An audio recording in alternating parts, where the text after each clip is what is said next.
Hi, this is Cassandra Lee Morris, and you're listening to the AniMonday podcast. Please enjoy your weekly dose of random anime.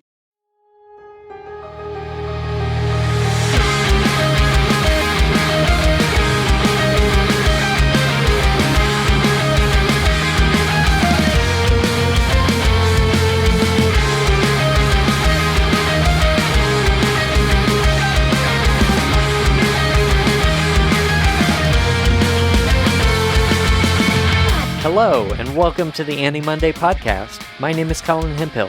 And I'm Kayla Hemphill. On our show, we roll the virtual dice and must watch a randomly selected anime title. Hello. Hello. We did it. We did it. 2 weeks in a row. Well, I mean, I guess technically it's like, episodes in yeah, a there row. you go. At consistent intervals. Whoop. A lot has happened in the last 2 weeks in the world of anime. Yes. But I'm sure we'll get to that later. Maybe. Anyway, Crunchyroll did a lot of stuff. Sure. And so we also have our own random button now. Woo. And so I'm having to change up the introduction. Yep. Which means I got to get that old one out of my head real quick. Good thing we had that year-long break. Yeah. Well, on our previous episode, we hit the random button, and the fates decided that we were to be seated on the long empty throne over a world called Welcome to Demon School, Iruma-kun. Welcome to Demon School began as a manga series by Osamu Nishi in 2017, and it is still ongoing with 22 volumes so far. The anime adaptation started in October of 2019, and is also still ongoing with 40 episodes so far. I believe Season 2 is in broadcast right now, and Episode 18 premiered this past Saturday. And of those episodes, we watched the first 4 on Crunchyroll. So, Kayla, would you like to give us a synopsis of those 4 episodes? Iruma Suzuki has never been given the chance to live a normal life due to his parents' neglect, so it's no surprise that they would sell his soul to a demon named Sullivan. Living out the rest of his life as a human in the demon world might come more naturally to Iruma than he would have guessed. Yeah, so I guess let's start at that, what you just mentioned about Iruma's traumatic history with his parents. Yes. Which is oddly dark as a kind of setup for this show. Essentially that his parents are slaveholders and just boss him around and make him do manual labor to earn them money. And so we open with the show with Iruma working on a tuna fishing boat. And he doesn't really seem particularly bothered by this. Like anytime he talks about his parents and the way that they treated him, he's just sort of like, yeah, that was the thing that they did. Okay. Yeah, seems awfully naive about their intentions, because there is one flashback where we kind of briefly see an actual interaction with them, and they treat it as like, oh yeah, we're praising you for doing such a good job all the time and helping us out around the house and all of this stuff. And he's just like, yeah, I'm trying to be a good son, and is completely oblivious to how poorly they treat him. And so the show immediately kicks off with him working on this tuna boat. And then he encounters the demon that his parents sold his soul to. And before we get into talking about that demon, I just want to note that this plot device answers the thing that we see all the time in isekais, which is, where is this person's family? Is nobody freaking out about this? We're just supposed to pretend that nobody from their past life cares anymore. Mm-hmm. And this very much is like, nah, they don't. Yeah. And you shouldn't either, because they're bad people. Stop asking us. Yeah. No, it didn't even really establish. In fact, it later establishes he didn't have any friends on Earth. Yeah. And was just kind of this isolated kid working in terrible conditions. Yeah, he didn't get to go to school or anything. He just worked for his parents. Yeah. Or whatever his parents told him to do. And all of this to say that in addition to kind of giving us an in into the isekai world, this also establishes 2 things about his character that I think are going to come up a lot. The first is that he's super good at dodging stuff. Yes. It's not entirely clear, like, what the history of that is, but we immediately on the fishing boat see him, like, dodging tuna when the boat is rocking around. Yeah, he frequently seems to be put in working conditions that would cause him to be in harm's way a lot. Right. Which maybe that's saying something about like child labor sort of things of, yeah, often children historically have been put in extremely dangerous work conditions, which is why we now have a lot of child labor laws, at least here. I don't know what it's like in other places. Yeah, and the second thing is that kind of because of his unhealthy relationship with his parents and their praise towards him and their requests towards him, he has grown up incapable of refusing any polite request that is made to him, which is probably going to end up being real problematic later in the show. I'm sure they won't abuse that rule. But anyway, like, this leads to a lot of him just accepting what's happening to him or going along with something just because they ask, please. It me. Yeah, sure, I guess so. I have worked very hard on my people-pleasing skills. Uh-huh. But all of this leads into very quickly Sullivan showing up. Mm-hmm. And Sullivan is the old man demon who appears on this fishing boat, freezes the action, and prevents him from being squashed by a tuna, and takes him away to the demon world. And Sullivan is what seems to be like a higher level demon of some sort, at least has accumulated some sense of wealth and reputation. And he has decided that he would like a human grandson to adopt. Yeah. Which is questionable, and his servant does ask him, like, why? Why a human? He doesn't really have a good answer for it. He's just sort of like, because I wanted one.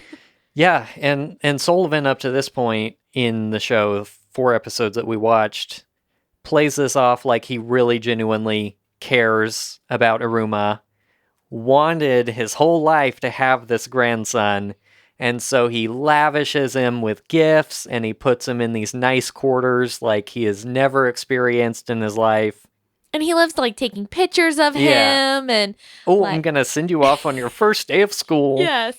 He's always so excited for Iruma. He always wants to, celebrate him and, give him the best of whatever.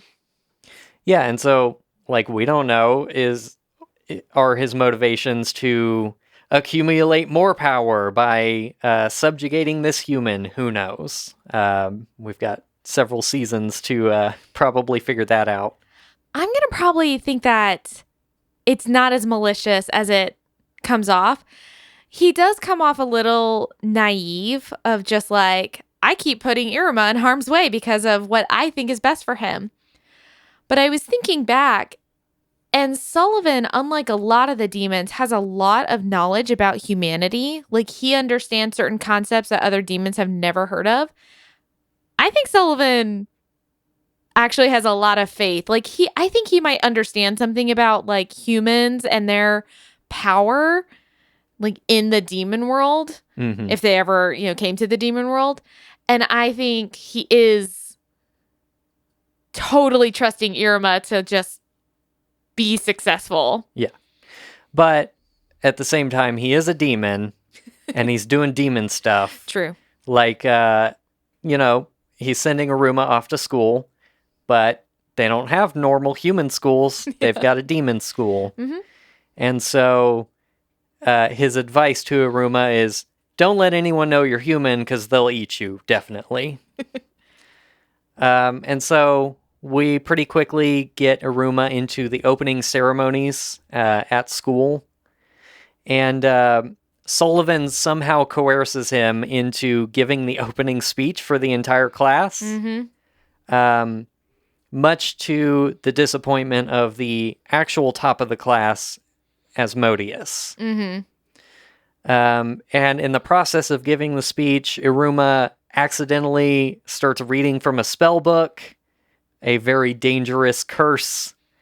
And after subjecting the audience to that and taking over the place of the person who was supposed to give the speech, Asmodeus does confront him afterwards and challenges him to a duel.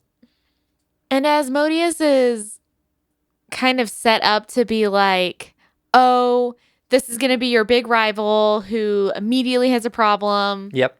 But because he's way more talented, he's immediately shooting fireballs at Iruma. And Iruma's able to dodge everything. Yes. Which is when we start to figure out, like, okay. Yep. Yeah, so you pretty quickly see that this plot device has already come into play in establishing him as like a way more powerful character than he should be. Mm-hmm. Just his like stupid abilities that he's gained as a human who has been in a rough childhood is going to establish him in the school as being super powerful and very popular. It's interesting to me, and we'll see this more, and I'm sure we'll talk about it more, but all of these plot devices that I've seen so far, most of them have some basis in, like, reality. Like, they talk about Iruma does not have any offensive magic or abilities or anything. Yeah. But he has super high defense. And I think about this from, like, a psychological standpoint of somebody who's been in a lot of trauma tends to have hyper awareness. It's something I work with people all the time on. How do you relax once you're in a safe place? So I can see that this would be an actual thing for a person that's been traumatized, of having this hypervigilance, of being constantly aware of all of their surroundings and making sure they avoid harm's way. Yep. Yeah, probably, especially in his case where it was like a very desire to please kind of scenario. Like, he's not looking to piss Asmodeus off. No. He just wants to avoid the scenario and try to keep everyone calm and happy. Mm-hmm. And as a result of the end of this fight, Asmodeus, of course, which I think is a pretty common trope that we see, is like, well, you defeated me, but you spared my life, so I'm going to be your servant forever. Yep. And in reality, like the rest of the show, that appears to be they're just friends now. Yeah. But this scene is immediately followed by a kind of similar circumstance to kind of further establish Iruma's power as a human, where they meet Caligo, who is the grumpy homeroom teacher. Classic anime. Yeah. I can't think of very many animes nowadays that don't have the begrudging homeroom teacher. Yeah. Like My Hero Academia, it's the same thing. There's lots of these. Yeah, but it seeps into everything because it's kind of the Snape character too, of course. Yes. And when they enter this class, and reminder that they're still in opening ceremonies. They haven't like started school proper yet. Their first test towards determining their demonic rank, which is important in this world, is to summon their familiar. And the power of the familiar and the rarity of the familiar that you summon is kind of in line with how much power you have as a demon. And the way that this plays out, and I super love this, is that because Iruma is a human, when he goes to cast the summoning spell, instead of summoning a random creature, he summons a demon. Because, and this is why I love this so much, this is something we see in pop culture all the time. We see it in horror movies. We see it everywhere. Humans can summon demons. Right. And through these circumstances, he summons his teacher, Right. who then is bound contractually, at least for the next year, to be Iruma's familiar. Yes. And I thought this was hilarious because, like I said, this is something that we see in pop culture all the time. Absolutely, a human would be able to summon a familiar. Typically, they're demons. Yeah, I mean, any kind of RPG too, like conjuration magic is you're summoning a demonic creature or something like that. And to kind of set this scene up, like the entire interaction with this grumpy teacher up to this point has been Iruma's a troublemaker. Mm-hmm. He's really causing a ruckus at the school. Mm-hmm. And the way that Iruma is actually acting is really timid because he knows he doesn't have demon powers. Right.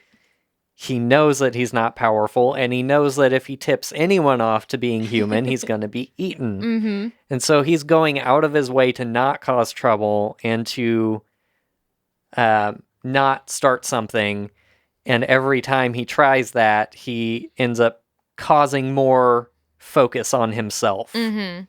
And so by summoning the teacher as his familiar, which no demon has ever done.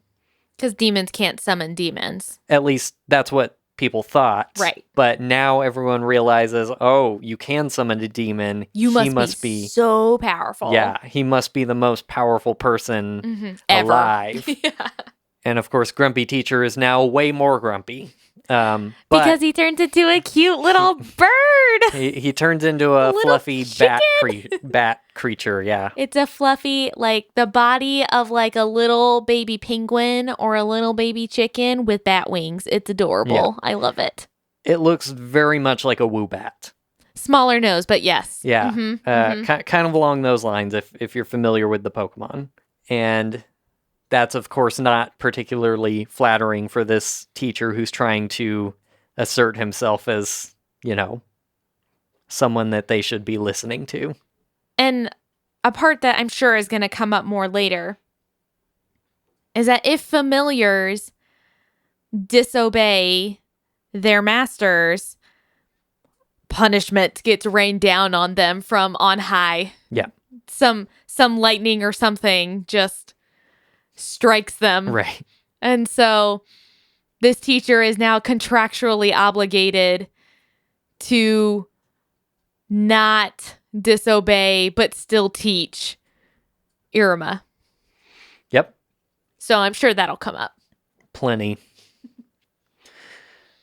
And I think that kind of establishes the first episode, 2 episodes, somewhere in there.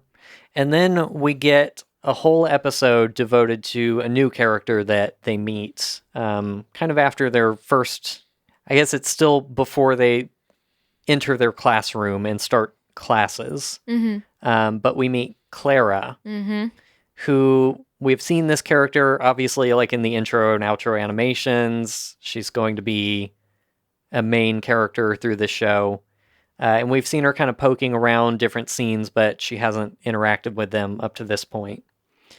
And Clara kind of presents herself childlike. This is a demon high school, but she approaches them as just wanting to play.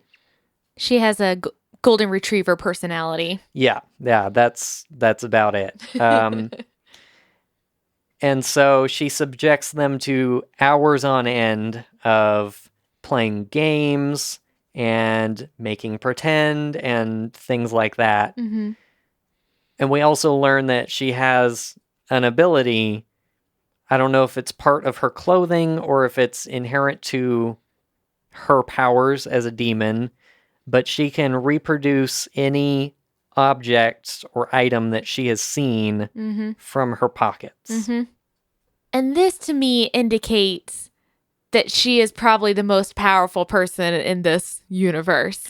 Yes. She has to be, right? Because it's not based on the size of the pocket. She has definitely pulled out a full-sized vending machine. Yeah.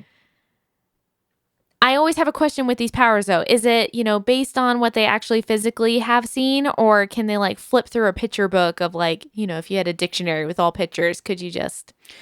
Doesn't seem to matter because she only produces snacks and drinks. I'm into it. Yeah. And toys for playing. Right. So yeah, I mean, this isn't anything consistent with the rest of the demons we've seen up to this point. We've seen powerful, like, strength, and we've seen magic, but we haven't seen, like, superpower kind of stuff. This isn't a My Hero quirk or anything kind of scenario. But it does seem like we'll be seeing more of that as we get to know more of the students. It does seem like there are different kinds of demons. They aren't just like, okay, in this world, everyone can fly, so that's a thing. Mm-hmm. Everyone can fly, and they have, maybe they have pointy teeth, and like they can do magic, and that's it. It does seem like there are things that are specific demon to demon. So there might be a little bit of that, like, oh, what's kind of your... I'm not going to use the word quirk because of My Hero, but what's your, special ability or whatever. Power, yeah. And so we spend this whole episode with Clara, and Iruma, obviously, with his personality, is totally willing to engage with her in this play space, despite the fact that she pushes it way too far, keeps them busy for way too long, and Asmodeus, being Iruma's servant, is going along with it because Iruma is. But we kind of uncover that Clara has been bullied a lot and mostly used for her powers to produce snacks for people who don't actually want to play with her, find her very annoying and kind of push her away as soon as they get what they need. And then she is kind of aware of this. She's pretty naive, like I said, with that childlike retriever kind of quality. But there is explicitly a scene where she kind of recognizes that they are mistreating her, and that's when the vending machine is produced. Yeah, and I think it's one of those things of just like, I'm willing to like put up with anything as long as like I just don't have to be alone. That's kind of how she ends up kind of communicating it, is like, I don't care that they're using me because I just don't want to be alone. Like, I still want people to play with. And so when Iruma comes in and is like, hey, I don't need this stuff. Like, I'd be willing to like hang out with you and play with you, like, without the snacks. She's like, well, screw all those other people. Like, here's, and she literally throws a vending machine in somebody's face. Yeah, and then this episode kind of wraps up with them talking about like their whatever they've got going together as a trio, and Iruma is like, Can you guys be my friends?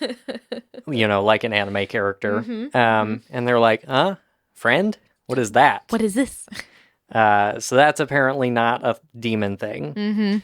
But I mean, up to this point, we've seen that all the demons at the school interact normally. In friendly manners to each other. It's not like everyone is ridiculously selfish. They're just like, I don't know, normal selfish. It's not like this hostile demon thing where everyone's trying to torture each other. Yeah. It's, it's a school. And so that kind of felt weird to me. I don't know that we needed to establish the word friend doesn't exist in demon world. But Colin, the power of friendship is going to be the theme of this show. Oh, it certainly is, because I forgot to mention that during the opening ceremonies, they sing their school anthem, which is essentially just like discussing how humans are good to eat and they're only useful for food and they will subjugate the humans and stuff like that. Yeah, every normal school song. Yeah, totally. And Iruma is just sitting there in the audience like, gonna die, gonna die, gonna die, gonna die. And so I feel like when they talk about, friendship doesn't exist, that's not a concept we have. They all kind of interact normally with each other. We have not seen what their response is to encountering a human. Mm-hmm. And it feels like that's when they're going to turn into demons. Fair. And the concept of like everyone, being evil and killing each other and all that stuff only applies in the context of humans being present. I see.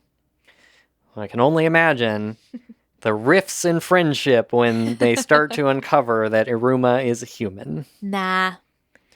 This is an isekai. He'll be fine. Yeah. And also, entirely depends on how long this manga gets extended. Because if we, are 10 years from now and they're still making these, he's still going to be not recognized as a human. Yeah, for sure. These 4 episodes wrap up with them starting their first day of actual school. And basically, Iruma wakes up to go to school that morning. And at the breakfast table, Sullivan is like, "Oh, to help you blend in better and not stand out too much, I made sure to put you in the Misfits class." Mm-hmm. And obviously, Clara and Asmodeus are also put into the same class. So that he'd have friends with him. Yes. And also plot points. The Misfit class is housed deep within this smelly cavern where they dump all their trash. Underneath the trash. Under the trash. The trash has a higher level up. Yeah, below the trash. And like way off from the main campus and away from everyone else where they can't cause that much trouble. And lo and behold, it is the same homeroom teacher naturally, who is Iruma's familiar. Mm-hmm. And we meet a couple of the other people in the Misfit class. There's Sabnok Sabro, who's this powerful, kind of big, hulking demon guy, Mm-hmm. Who kind of reveals the ranking system at the school, which is that there are 10 ranks, and the 10s are called Yodes, and they are the ones who are chosen for the throne Mm-hmm. that has remained unoccupied. For a long time. Yeah. Yeah. And he's kind of set up as the opposite of Iruma. He has this desire to rule the demon world, which I think they call the netherworld, with a military-like oppression. And so if he's going to stay around, then I think he's going to be like the contrast to Iruma, and to say like, oh, this is why, Iruma's so successful is because everybody thinks like this guy. Everybody thinks, I need to bring everybody into line and, dominate everyone. And Iruma's going to bring them together with friendship. Of course. Yeah, and Sabnok even talks about like how he intentionally picks fights with teachers because he sees them as higher rank, and if he can overtake them, then he can get to the next rank. So that's why he ends up in the Misfit class, which seems correct. Yes, appropriate. And so this class kind of starts out with them having this exam, I guess, where they will be put into their initial ranks. And like you kind of alluded to earlier, all the demons can fly because they just have wings. Yep. And so they get to this exam, and they're in like this dangerous valley, and their goal is to get to the finish line first. And they all just take off flying, and Iruma can't do anything. Nope. And so the teacher just shoves him off the cliff because he's not moving. Right. And the episode essentially ends with Iruma accidentally being carried off to the guardian of this valley, and it's a big bird, and it has a baby bird in this nest. And here's another good anime trope for you. It has a hurt leg. Yeah. And so Iruma manages to convince him to like let him wrap up the leg and help treat it instead of eating him. And this is where we learn that human blood has healing properties in this world. Sure, that won't come up ever again. It's not valuable to anybody. Definitely not why they all want to eat them. Yeah. Oh. Okay. Yes. I did not put that together, but that makes sense. They probably get super powerful if they eat humans. Probably. That makes sense. And so if the whole goal of this world is to ascend ranks and to obtain the throne, then this show is Game of Thrones. Oh no! Stop. Stop it. Dun, dun, dun. And with that, we will take a quick break, and then we'll come back and we'll talk about the production elements of the show. You and I are going to need to have a talk. We'll be right back after this short break.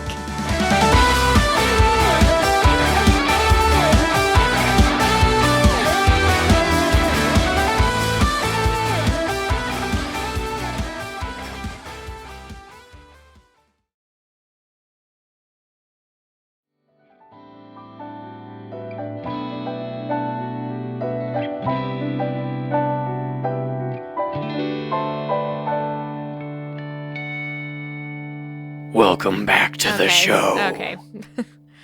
The talk didn't go well, clearly. You have entered the demon world. Kayla, what did you think about the production? I can't. Anyways, I don't really have much to say about like the animation style itself. There's nothing really to write home about. It's not bad. Like, I've seen some bad anime. But I couldn't look at something in the show and be like, look at this thing that they did really well.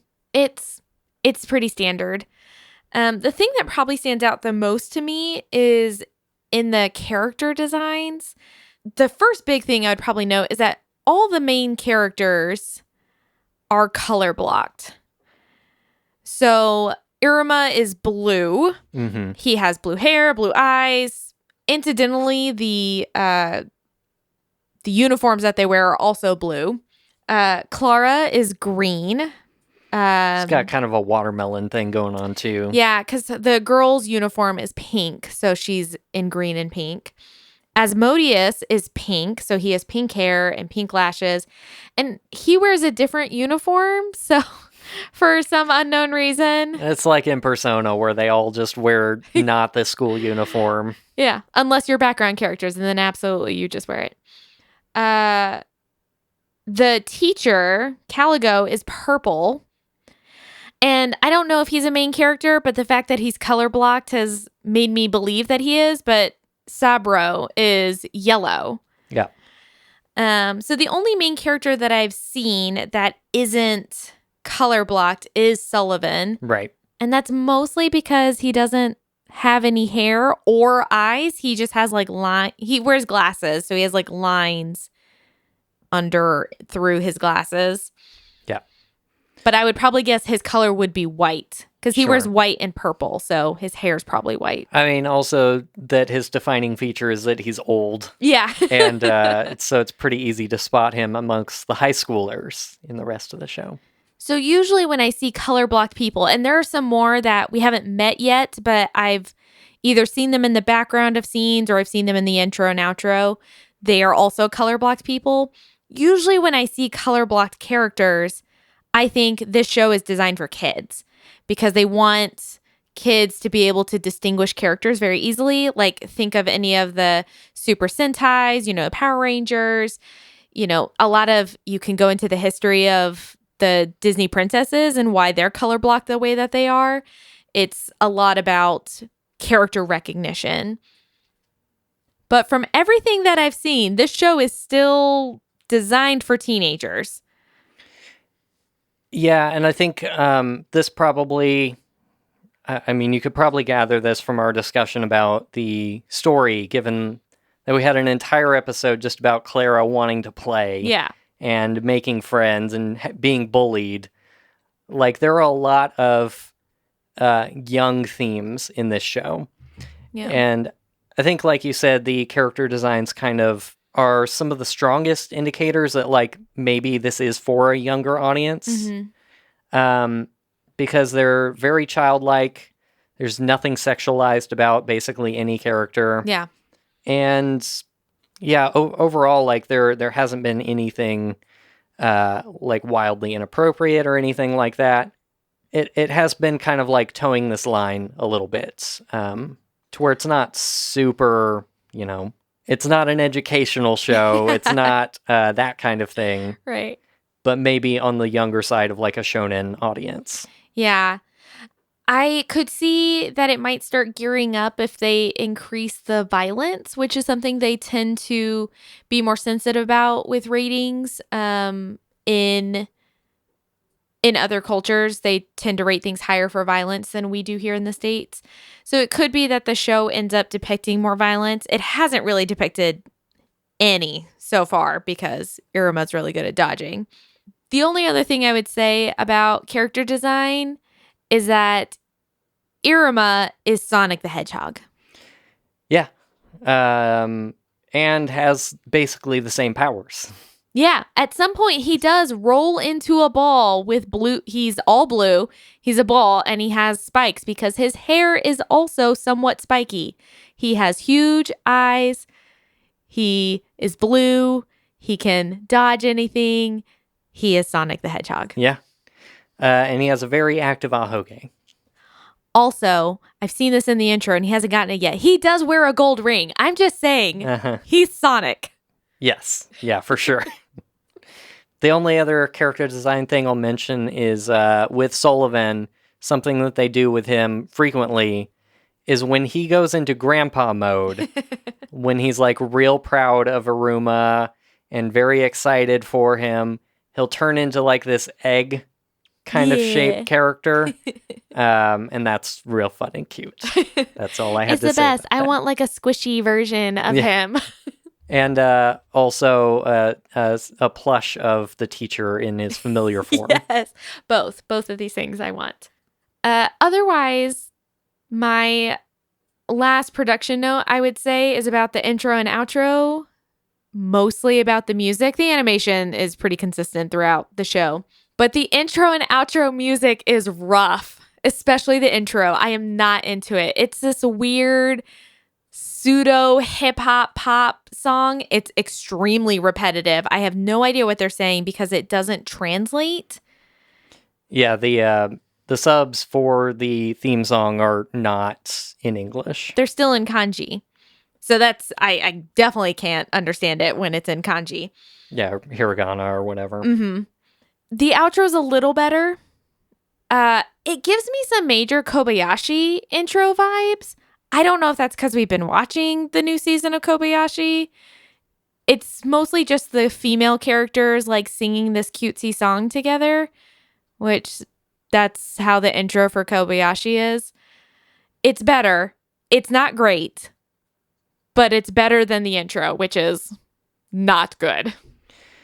Yeah, I mean, I equate the intro to if you had played one of the early DDR games for like the PlayStation 2, that would be the budget song that they tossed in because they couldn't get licenses for anything that people like. Yeah. And so it has a very like late 90s, early 2000s dance kind of construction. Like people first getting their hands on digital kind of production tools and synthesizers and sampling and stuff. And then, yeah, bad like rap sections and very repetitive lyrics. Did not do it for me. No. I noticed a couple of times that the score in the show is kind of interesting. I didn't hear it used a whole lot, but especially like I remember the first time that you see the demon school, there's kind of a long pan over, the like stereotypical lightning flashing and like demons all flying in the sky towards the school. And it's playing like heavy metal guitar chords, and there's like a kind of spooky harpsichord in a minor key. Sounds like a bad Dream Theater or something. And then it pretty seamlessly transitions into like a major key, almost like carnival music, like still kind of evoking horror, but as Grandpa is like bouncing around in his egg form on screen, it's like do do do do do do. And some of that stuff was fun, like obviously poking at how this is supposed to be such a scary place for Iruma, but it's all nonsense, and nobody is scary, and stuff like that. Well, and it's this weird sort of position that he's in, that his life is literally on the line because humans can and will be eaten in the demon world. But also, this is the safest that he's ever been. Like, this is the first time that he's had a guardian who cares about him, who's like checking in on him, who provides for him. He has friends for the first time. He's doing well in life, but also he's under constant threat of being exposed and then thus eaten. Yeah, and if I had to kind of wrap up my overall thoughts about the show, it kind of transitions from that nicely, in just the sense that there really isn't anything unique or interesting about the core concept. Isekai is an isekai. Yeah. He's put from one world into another, and he has to survive in the new world. But what they do is make really good use of the environment, whether that's through music and kind of visual interaction, or just the way that they've kind of sequentially introduced these characters into his life to kind of provide the things that he didn't have in his previous world, to set up this interesting dichotomy of, I'm going to be eaten, I'm going to fall off a cliff, I'm going to be eaten by a big bird, to I'm outrageously powerful, I have a demon familiar, I have a servant, and I have close friends, and I have a grandpa, and I live in a mansion. Right. And I really think if they can play with that dichotomy well and continue doing that, they could do some pretty interesting, fun things with it. There are a few tropes and cliches, Sure, as any show. Yeah. But I think especially because it's kind of towing that line between being for younger audiences, maybe young teenagers or something like that, and kind of being more broadly accessible as an isekai.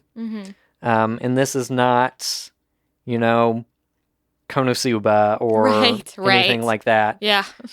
So we're not going to have the innuendo that only 13-year-olds think is funny. Right. At least not so far. Right. I don't anticipate a lot of that, especially long term. But maybe not everything lands for us as 30-year-olds. Whoa, outing. Sorry. And I think that's especially abundantly clear to me in the character of Clara, who is a lot. Yeah. Is a lot for me right now. That episode did not endear me to her. I think the interaction with those three characters and them becoming friends is nice and sweet, but also they laid it on very thick. And I hope that they can even out that character over time. Yeah. Still making her like fun and not burdened by being, obsessed with ascending the throne and all of that. And she can be kind of the more light, fun character without it just being constantly screaming and jumping at people and stuff like that. You've never had a golden retriever friend, have you? No. Yeah, I think I have pretty similar thoughts. Mine was more along the lines of, I think this show could be fun if it's going to have an intentional path. I am real tired of these shows that kind of up front let you know what the ending's going to be. The same way that My Hero let you know, like, spoilers, it says it in the first episode, like, Deku's going to be the greatest hero. Yep. That's what he's like, this is my story of how I became the greatest hero. This show does the same thing. In the story intro that it tells every single episode, it doesn't say it, but it shows Iruma on the throne. Yeah. It's very clearly him. Like, it looks like a more grown-up version of him, but it's very clearly his hair. You know that it's this dude. Yeah. I'm concerned that we're going to have 10 plus seasons of us watching this happen. And I'm hoping that wouldn't be the case. I'm hoping that because this show seems like it's less dramatic than something like a My Hero or, the Naruto of wanting to become I forget what it is. Hakoge? Something. The, like, chief person. Okay. I don't know what you're talking about. I've only watched very little of Naruto. I'm hoping that because the show is lighter, it doesn't seem to be as dramatic as something like My Hero, that we will get to the point faster. So if the show can be like maybe a 3 to 4 season thing, I think that could be really good. I think I could enjoy this. And I'm just hoping that I don't have to invest the next few years. And I don't think I would. So that's my only concern, is that this would follow the pattern of some of the other animes that we've seen that really draw out the storyline forever. So, I mean, generally, based on kind of this presupposition that maybe it does have an ending in sight, whether or not we know how soon that's going to come, would you choose to watch more of this show? I'm going to say yes. I don't know for how long. I don't even know if I would be willing to go into season 2. I've enjoyed it so far. Episode 4 ended at a kind of cliffhanger, and I definitely was, as soon as we turned it off. He knocked him off a cliff in episode 4. Okay, yes. Right. Okay, at the end of episode 4, they're in the middle of a thing, and when we ended the episode, I was like, what? So I do at least want to know maybe the next few things that happen. Maybe that'll mean that this is something I end up following. If it, like I said, if it feels like it's going somewhere but not dragging out unnecessarily, yes. I'm not committing to I don't think I would stay with this if it turned into a long form series. Yeah, and I'm pretty much going to say the same thing, which is I would definitely watch some more of this. And, I don't necessarily know how long I would commit to it, but I'd give it at least a little bit longer. Hey, that's exciting. I definitely thought we were going to be on different pages. Well, if you want to learn more about our show, you can visit our website at animonday.moe. That's animonday.moe. You can send us questions and comments to podcast@animonday.moe. And you can find us on social media, Facebook, Twitter. Our username is AniMondayCast, and you can find links for that on our website. Announcement time. So, if you've been watching the anime industry at all, you might know that in 2017, Sony acquired Funimation. And I'll try to keep this brief, because I know we've been talking for a little bit.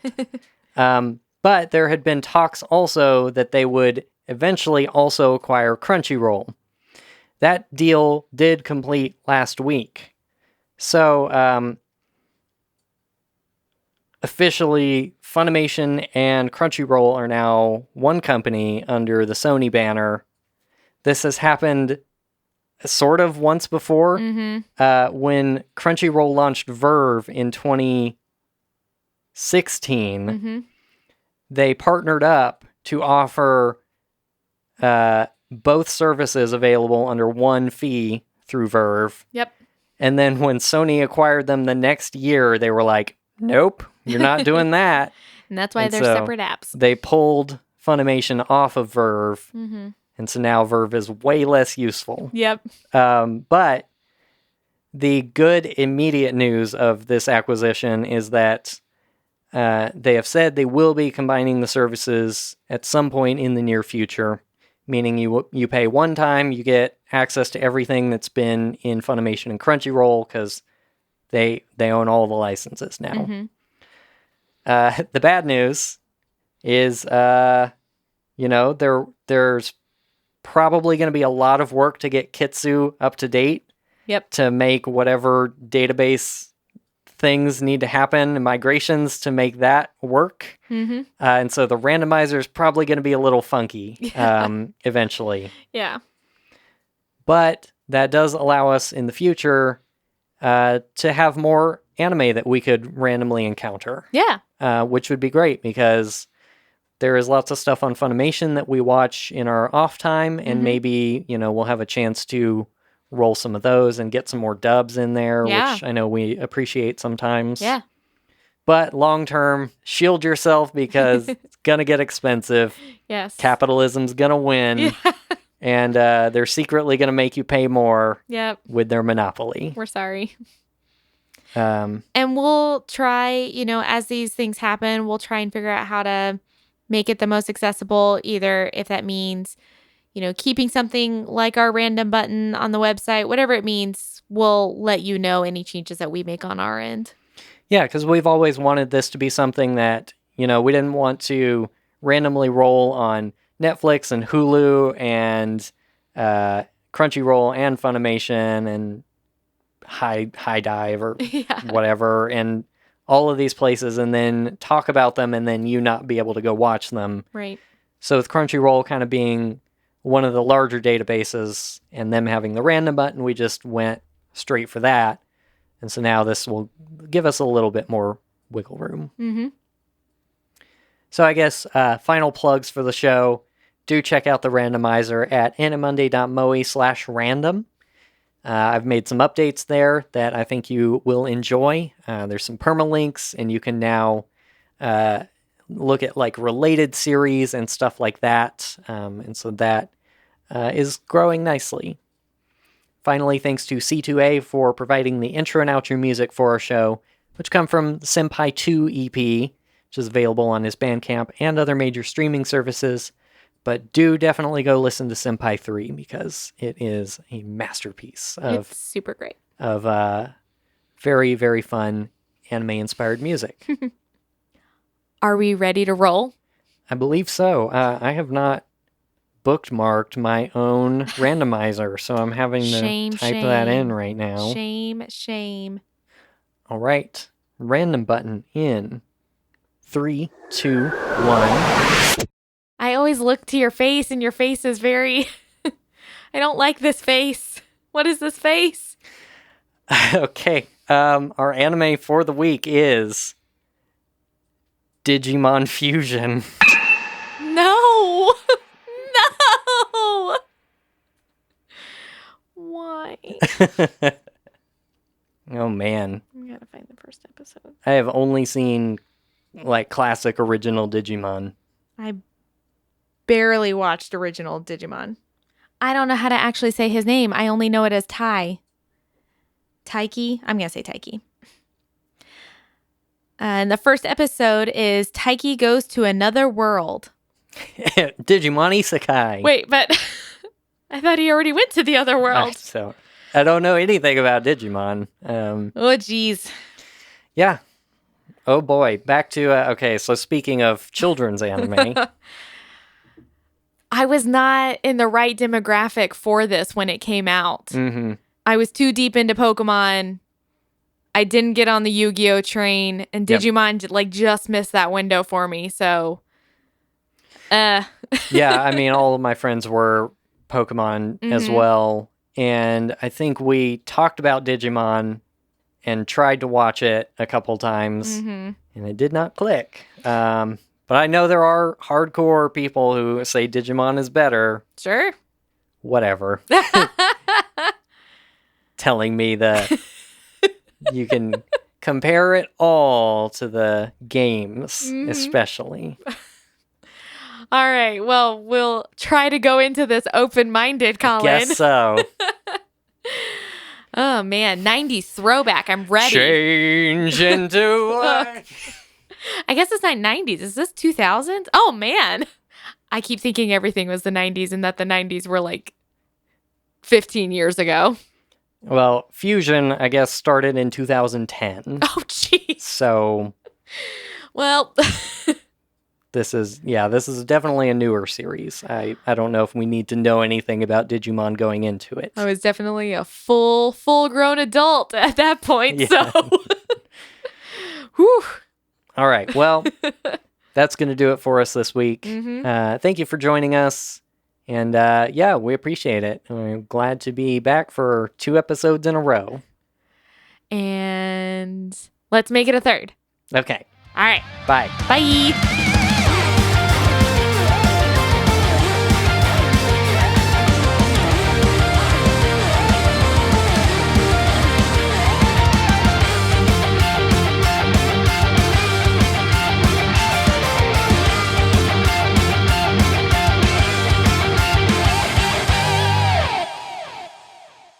I still love your note that says, do some banter here, if applicable.